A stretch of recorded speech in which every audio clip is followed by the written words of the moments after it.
सत्संग से सोधी आवे, नहीं जीव 84 में जावे। सत्संग से सोधी आवे, नहीं जीव 84 में जावे। अब मेटो द्वेष और राग, हो राग या उम्र बतेरी जाली। अब मेटो द्वेष और राग, हो राग या उम्र बतेरी जाली। परम पिता परमात्मा पूर्ण ब्रह्म सारी सृष्टि के रचनहार कबीर परमेश्वर जी की असीम रजा से आप सभी पुण्यात्माएं परमात्मा की अमर कथा सुनने के लिए उपस्थित हुए। पुण्यात्माओं, सौभाग्य आपका, आपको ऐसे समय में मनुष्य जीवन प्राप्त है जो समय बहुत ही मुश्किल से सुलभ होता है। आप जी अभी अध्यात्म मार्ग से परिचित नहीं हैं। आपके शुभ संस्कार आपको यहाँ लाए हैं। अब धीरे धीरे आप इस ज्ञान से परिचित होते जाओगे। आप उस गए हुए समय को बहुत पछताओगे। सारा जीवन हमारे पूर्वज दादे परदादे इस रोजी रोटी के लिए ही पचकर मर गए। अंत में सभी कुल के कुल नाश हो गए और आज वो ना जाने किस प्राणी के शरीर में आज वो कष्ट उठा रहे होंगे। और यही स्पीड हमने पकड़ रखी थी, यही क्रियाएं हम कर रहे थे जब तक हमें ये ज्ञान नहीं हुआ था कि मनुष्य जीवन का एक वेरी इम्पोर्टेंट वर्क और है। और जो वेरी इम्पोर्टेंट काम था, घना जरूरी कार्य था मनुष्य जीवन का, उसको तो हम एक एक्स्ट्रा सा काम मान रखा था। 6 महीने में कभी चले गए अपने इष्ट धाम में, कोई त्यौहार आया उस दिन कोई प्रसाद बना लिया और खा लिया, कभी थोड़ी बहुत कोई आरती मंत्र जैसे भी प्राप्त थे कर लिए। ये न तो कोई भक्ति थी, क्योंकि शास्त्र विरुद्ध होने से वो भक्ति भी नहीं थी, और न ही हमारी विशेष रुचि थी। आत्मा परमात्मा के बिना तड़पती रहती है, इसलिए वो कभी अंगड़ाई लेती थी तो काल ने ये 36 जाल बना रखे हैं। कोई तीर्थ बना दिया, कि तो मंदिर बनवा दिया, कहीं पर ये नकली संत बैठा दिए हुआ बाई बकने वाले, तो हम वहाँ जाकर अपनी आत्मा को संतोष दिलाते थे कि हमने मत्था टेक लिया, 5.25 का प्रसाद बांट दिया और नाम ले लिया गुरुजी से, हमारा कल्याण हो ही जाएगा। ऐसा नहीं था। ये सब काल की भूल भुलैयाँ और हमारे अध्यात्म अज्ञान का ही परिणाम था। तो यहाँ आने से आपको सबसे पहले अध्यात्म ज्ञान से परिचित कराया जाता है। इसके साथ साथ आप पर आने वाले सभी संकटों का भी निवारण परमात्मा करेगा, क्योंकि आप उसके बच्चे हो, आप उसके बेटा बेटी हो। यदि पिताजी समर्थ है, सक्षम है, और बेटा या बेटी किसी कारण से भी गलती कर देते हैं, उनको कोई हानि हो रही है, तो अक्षति पूर्ति पिता तुरंत कर देता है। यदि वो पुत्र और पुत्री भविष्य में माता पिता के अनुकूल चलना का वायदा करें। इसी प्रकार हम बिगड़ गए हैं, अपने परमात्मा पिता से विमुख हो गए थे, और इस काल के जाल में फंस के हम अनेकों कष्ट उठा रहे हैं। जिसमें हम परमात्मा के पुनः समर्पित हो जाएंगे, वो हमें फिर सभी सुख देगा उस पिता की तरह। जो अपनी संतान को देता ही है। तो आपके ऊपर एक विशेष रहम किया है दाता ने, ऐसे समय में मानुष जीवन दिया और फिर पिछले शुभ संस्कार आपके यहाँ प्रेरित करके लाए हैं। यहाँ पर कोई भी पुण्यात्मा भले ही कोई किसी रोग के कारण आया है, कोई अन्य संकट निवारण के लिए ही यहाँ पहुँचा है, उसके लिए वो दुख, वो कष्ट, वो संकट एक वरदान सिद्ध होगा यदि वो इस मार्ग पर ढंग से समझकर टिका रहा तो। क्योंकि कोई भी ऐसी वस्तु नहीं होती जो तुरंत कर दी जावे। एक संकट आपका आशीर्वाद से निवारण कर भी दिया और आप संतुष्ट हो गए और चले गए, फिर आए नहीं, वो तो एक का दुख दूर हुआ। आपके जीवन में ना जाने कितने संकट और आने शेष हैं, और यहाँ आते रहोगे तो उन सभी का निवारण सहज में होता रहेगा। आपको पता भी नहीं चलेगा कि कोई आपत्ति हमारे पर आनी थी। उसको परमात्मा पहले ही दूर कर देगा। किन के संकट दूर करेगा? जो परमात्मा पर समर्पित हो जाएंगे। समर्पित हमने कैसे होना है? जैसे पतिव्रता स्त्री अपने पति के अतिरिक्त किसी अन्य पुरुष में कभी भी पति वाला भाव नहीं करती, तो उसका पति उससे विशेष प्रेम करता है, विशेष उसका ध्यान रखता है। तो हम अपने पति से, अपने मालिक से, अपने स्वामी पूर्ण परमात्मा कबीर देव से हम दूर हो चुके हैं। हमने यहाँ आकर के 36 खसम कर लिए। कैसे कर लिए? कभी हम शिव की पूजा करते हैं, उसको मालिक मान बैठते हैं, कभी हम गणेश को मालिक मान बैठते हैं, कभी हम विष्णु जी को, कभी हम अन्य देवी देवताओं या गांव के किसी भैरव भूत बेतालों को। और ये ऐसे सक्षम नहीं हैं जो हमें कुछ सुख दे सके। ये ना हमें दुख दे सकते, ना ये हमें सुख दे सकते, क्योंकि ये केवल हमें किया कर्म ही देते हैं।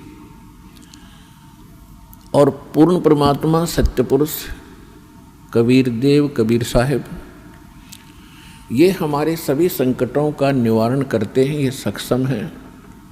हमारे जीवन में आने वाले यानी प्रारब्ध में, किस्मत में किसी भी प्रकार का कोई संकट है, उसका ये निवारण सहज में कर देते हैं।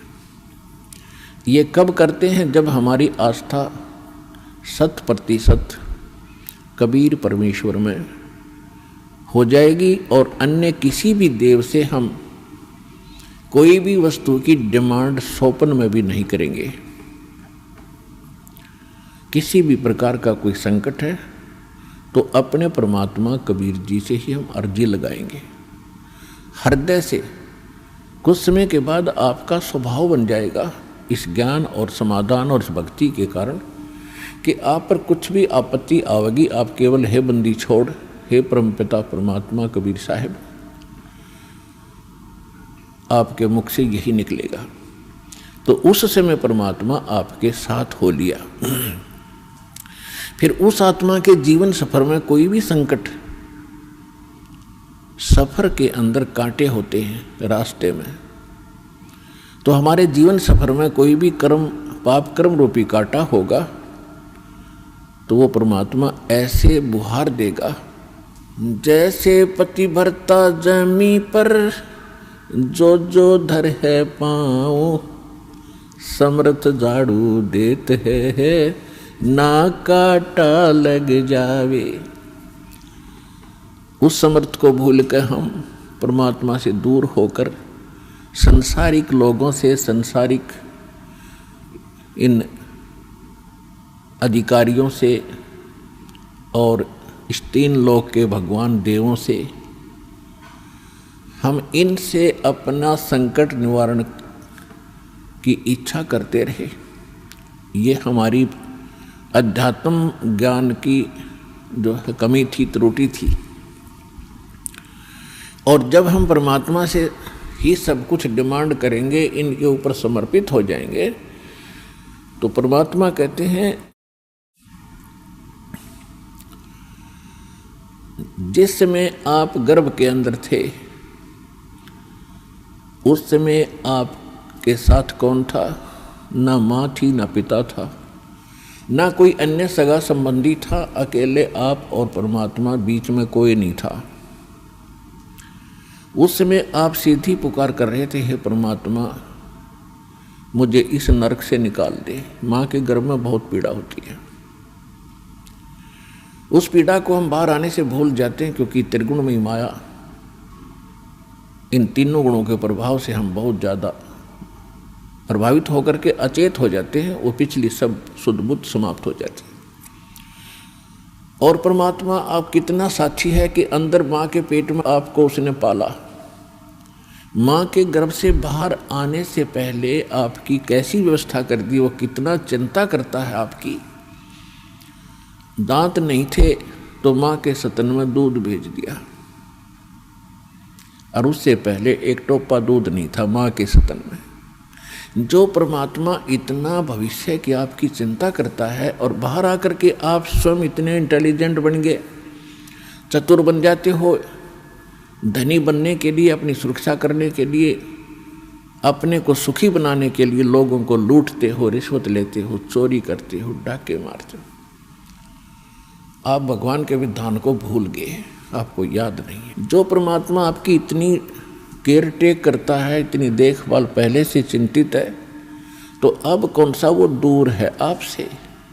आपको केवल प्रारब्ध तो मिलेगा ही मिलेगा जो आपकी किस्मत में लिखा है। उसको तो उसको भी मिलेगा जो भक्ति नहीं करते। लेकिन भक्ति करने का उद्देश्य मूल यही होता है आत्म कल्याण हो, और इस जीवन में हमारा कोई पाप कर्म हो, कोई कष्ट आना हो, उसका भी निवारण हो। तो उसका निवारण तो एक ही से हो सकता है, उस परम पिता परमात्मा पूर्ण ब्रह्म से। अन्य भगवान, अन्य ये देव वो संकट निवारण नहीं कर सकते। पाप के हमारे किस्मत में लिखे हुए कर्म को वो नहीं समाप्त कर सकते, वो भोगना ही पड़ता है। केवल कबीर देव, कबीर साहब, ये हमारे इन पाप का नाश कर सकता है, हमारे जीवन को सुखी कर सकता है। तो क्या बताते हैं, उस समर्थ की रीझ छुपाई, अब कुल कुटुंब से राता, गर्भ के अंदर बचन भरे थे, कहाँ गई वो बात। अब देखो परमात्मा फिर आकर हमें सचेत करते हैं, क्योंकि काल ने तो हमारे ऊपर पर्दा डाल दिया, बुद्धि पर पत्थर गेर दिए। माँ के गर्भ से बाहर आते ही हम सब कुछ भूल गए, नए सिरे से पढ़ाई जाती है। ये तेरा चाचा, ये तेरी चाची, ये तेरी माँ, ये तेरे पिता, मामा, ये बुआ, और कै ख ग गड़े, ये नए सिरे से पढ़ाई जाते हैं। हम इतने जो है अचेत हो जाते हैं, और परमात्मा फिर आकर हमें फिर नए सिरे से याद दिलाते हैं कि उस समर्थ की रीझ छुपाई। उस समर्थ ने आपके ऊपर प्रसन्न होकर के आपकी प्रार्थना सुनी। रीझ माने खुश होकर के आप पर जो रहम किया, वो रीझ आपके ऊपर प्रसन्न हुए। उस समर्थ की रीझ छुपाई, वो भूल गया तो उस मालिक के उस रहम को। अब कुल कुटुंब तय राता, अब भूल गया ये तेरा बेटा या कोठी या कार, ये मेरा, ऐसे वैसे सारा दिन इसी भूल भुलैया में जीवन नाश कर रहा है। और गर्भ के अंदर बचन भरे थे, कहाँ गई वो बात। अब परमात्मा याद दिलाते हैं, अब कहाँ गई वो तेरी बात जब नुका था माँ के पेट में कि हे परमात्मा एक बार मुझे बाहर निकाल दे, कभी भी गलती नहीं करूँगा। आपकी याद गणी रखूँगा और आप पर पूरा विश्वास करूँगा। निर्वाह के लिए कार्य करते समय भी आपकी याद कभी नहीं भूलूंगा। और अब हम क्या करते हैं, केवल संसारिक इन कार्यों में सारा जीवन लगाते हैं। भगवान की याद तो कभी कोई चर्चा करता तभी आती है, ना तो स्वप्न में भी ना आती है हमारे को।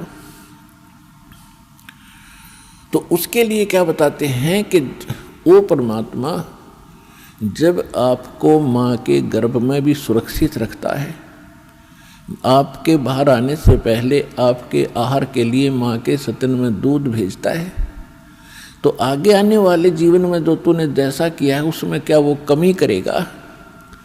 तो इस आधार से भी हमने उन बुराइयों से हट जाना चाहिए जो हम स्वयं धनी बनना चाहते हैं।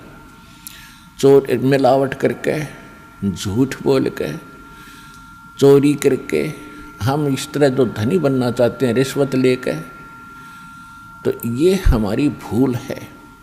ये पैसा ऐसे एकत्रित किया हुआ आपके पास नहीं रहे। परमात्मा आप पर रहम करेगा और उसकी भक्ति सत्य करोगे तो जो प्रारब्ध है वो तो आपका मिलेगा मिलेगा, लेकिन उस प्रारब्ध के अंदर जो काटे हैं कर्म के वो नहीं दुख देंगे।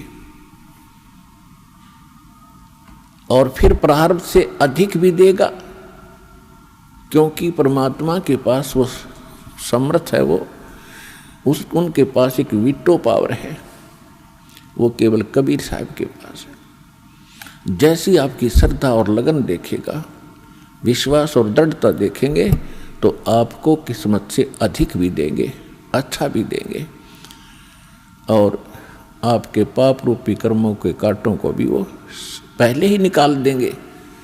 आप तक तो आने भी नहीं देंगे। वो जब आप पर समर्पित हो जाओगे उनके ऊपर कैसे समर्पित होंगे, और फिर वो कैसे करेगा।